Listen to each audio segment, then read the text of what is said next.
কোনো একটা পেশেন্টের যদি রেনাল ইম্পেয়ারমেন্ট থাকে তাহলে আসলে আমরা কোন কোন ড্রাগ বা কীরকম ডোজ আমরা আসলে রিভিউ করব অ্যান্টিটিবি মেডিকেশনের ক্ষেত্রে। কারণ আমরা সবাই জানি যে মোটা দাগে আমাদের যতগুলো অ্যান্টিটিবি মেডিকেশন আছে, ফার্স্ট লাইন এজেন্টগুলোর কথা বলছি, আইসোনিয়াজাইড, রিফাম্পিসিন, ইথাম্বিউটল, পাইরাজিনামাইড, মোটা দাগে প্রায় সবাই আসলে একটা মেজরিটি অংশ আসলে রেনাল রুট দিয়ে আসলে এক্সক্রিটেড হচ্ছে।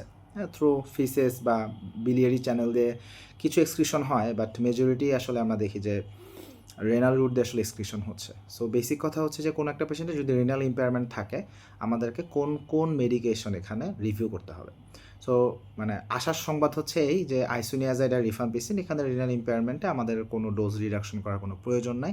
ইট উইল কজ নো হার্ম। হ্যাঁ, পেশেন্টের আমাদের রেনাল ইম্পেয়ারমেন্ট থাকলেও খুব একটা প্রবলেম নাই।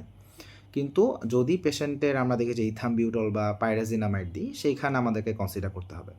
যে সকল পেশেন্টের ক্ষেত্রে আমরা দেখব যে এন্ড স্টেজ রেনাল ডিজিজ আছে, যে বা creatinine clearance like less than 30, এই ধরনের পেশেন্টের ক্ষেত্রে আমাদের ডোজিংয়ের ক্ষেত্রে একটু চেঞ্জ আসতে হবে, অল্টারেশন আসবে। সেটা কি, নর্মালি আমরা ইথাম্বিউটল বা পাইরাজিনামাইড এভারেজ 25 mg/kg/day এই ডোজিংয়ে আসলে দিয়ে থাকি প্রত্যেক দিন।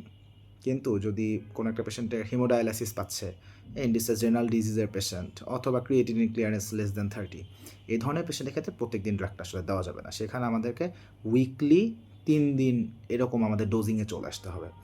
যে ঠিক আছে, প্রত্যেক দিনের জায়গায় সপ্তাহে 3 দিন করে ড্রাগ পাবে, বাট আগের ডোজিং হয়তো বা চলবে 25 mg/kg/day। বা চাইলে ইথাম্বিউটলের ক্ষেত্রে আমরা একটু ডোজ বাড়াইতে পারি, হ্যাঁ, 40-50 mg/kg/day ওখানেও যাইতে পারি, কিন্তু সপ্তাহে 3 দিন সে ড্রাগটা পাবে, প্রত্যেক দিন আর ড্রাগ পাবে না। তাহলে এইভাবে আমাদেরকে একটু ডোজ অ্যাডজাস্টমেন্ট আসলে করতে হবে। তাহলে রেনাল ইম্পেয়ারমেন্ট যদি কোনো পেশেন্টের থাকে, আইসোনিয়াজাইড, রিফাম্পিসিন এখানে আমাদের কোনো চেঞ্জ করার কোনো দরকার নাই, বাট ইথাম্বিউটল আর আমাদের যে পাইরাজিনামাইড, এই দুটো জায়গায় আমাদেরকে ডোজ অ্যাডজাস্টমেন্ট আমাদেরকে করতে হবে।